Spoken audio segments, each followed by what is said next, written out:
কোনো মহিলা যদি গর্ভধারণ করতে দেরি করেন অথবা তার যদি গর্ভধারণ কখনো না করেন, সেক্ষেত্রে তাকে আমরা ইনফার্টাইল বা বন্ধ্যা বলে থাকি। সেক্ষেত্রে ইনফার্টাইল বা বন্ধ্যাত্ব বলতে আসলে আমরা কী বুঝি? আমাদের সমাজ ব্যবস্থায় বন্ধ্যা বা ইনফার্টাইল হিসাবে কাউকে ডেজিগনেট করাটা সামাজিক দৃষ্টিকোণ থেকে খুব ভালোভাবে দেখা হয় না।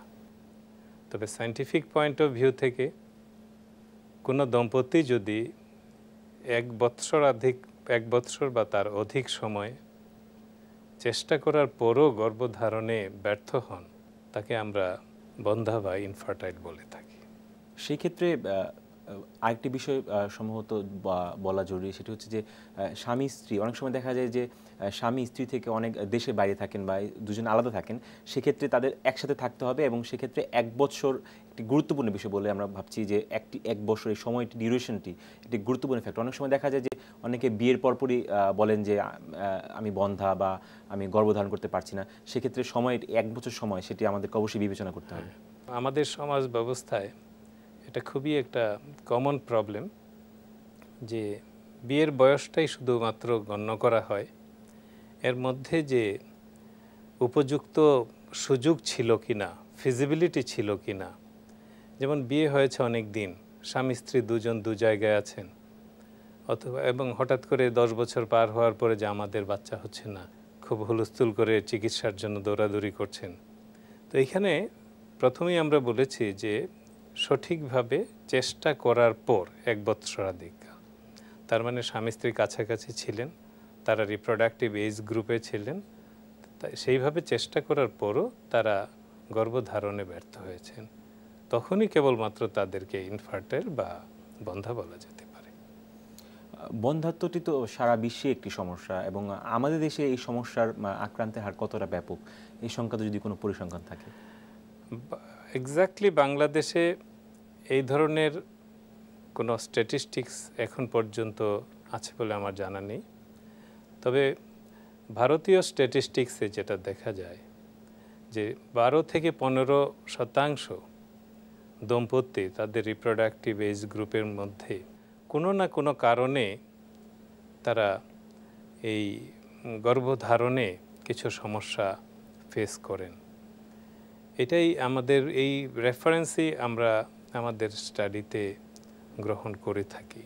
বাংলাদেশে ক্রমাগত হারে দেখা যাচ্ছে যে বন্ধ্যাত্ব নিয়ে দম্পতির সংখ্যা দিন দিন বেড়ে যাচ্ছে এবং আমাদের কাছে ক্রমাগত হারে, যেটা 5 বছর আগে যে সংখ্যক দম্পতি আসতেন তার চেয়ে অনেক বেশি দম্পতি এখন বন্ধ্যাত্ব নিয়ে আসতেছেন।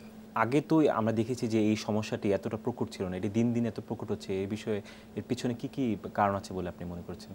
আমি যেটা বলেছি যে ক্রমাগত হারে আমরা অধিক সংখ্যক দম্পতি এখন ইনফার্টিলিটি নিয়ে আমাদের কাছে আসছেন, এই কথাটা ঠিক, কিন্তু সেটা যে সংখ্যায় বেড়ে গিয়েছে এটা সর্বৈব ঠিক নয়। এটা কিছু সংখ্যক বেড়েছে, আবার কিছু সংখ্যক মানুষ এখন অ্যাওয়ারনেস বৃদ্ধি পাওয়ার জন্য, মানুষ আগে ইনফার্টিলিটি একটা সামাজিকভাবে এরকম সমস্যা ছিল যে তারা কোনো ডাক্তারের কাছে বা প্রতিবেশীর কাছে, বন্ধুর কাছে, পরিবারের কাছে এটা ডিসক্লোজ করতেন না। এখন মানুষ সচেতন হয়েছে, অ্যাওয়ারনেস বেড়েছে, তারা এখন খুব তাড়াতাড়ি ইনফার্টিলিটির সমস্যা বা বন্ধ্যাত্ব সমস্যা বা প্রেগনেন্সি নিতে দেরি হচ্ছে এই সমস্যা নিয়ে ডাক্তার বা হসপিটালে আসছেন। এই একটা আরেকটা কারণ এখানে যে সংখ্যায় যে বাড়ছে সেটার একটা কারণ হিসাবে আমাদের জীবনযাত্রার পরিবর্তন হচ্ছে, টোটাল লাইফস্টাইল এখন চেঞ্জ হয়ে যাচ্ছে।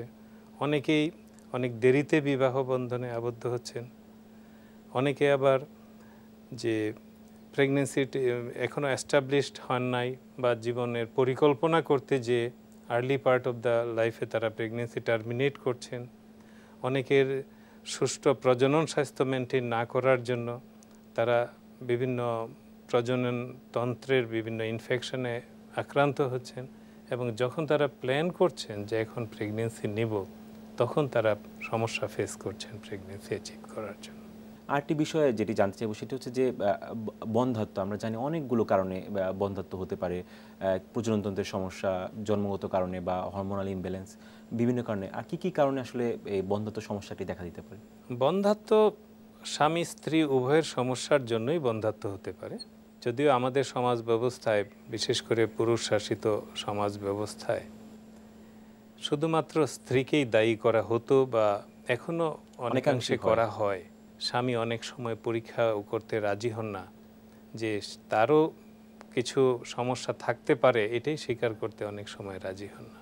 এমনকি প্রাইমারি ইভ্যালুয়েশনটুকু করার আগেই তাদের disruption of the marital relation বা বিবাহ বিচ্ছেদ অথবা পুনর্বিবাহ, এইসব প্রশ্নগুলা আমাদের সমাজ ব্যবস্থায় এখনও চলে আসে। কিন্তু ইনফার্টিলিটি বা বন্ধ্যাত্ব স্বামীর কারণেও হতে পারে, স্ত্রীর কারণেও হতে পারে।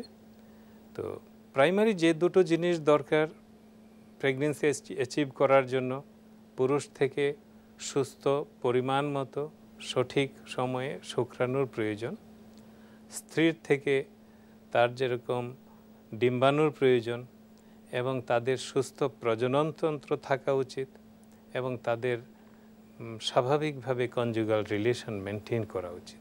এগুলো হলো প্রাইমারি ক্রাইটেরিয়া প্রেগনেন্সি হওয়ার জন্য। এর মধ্যে যে কোনোটাই যদি ডিস্টার্ব থাকে, সেটাই ইনফার্টিলিটির কারণ হতে পারে।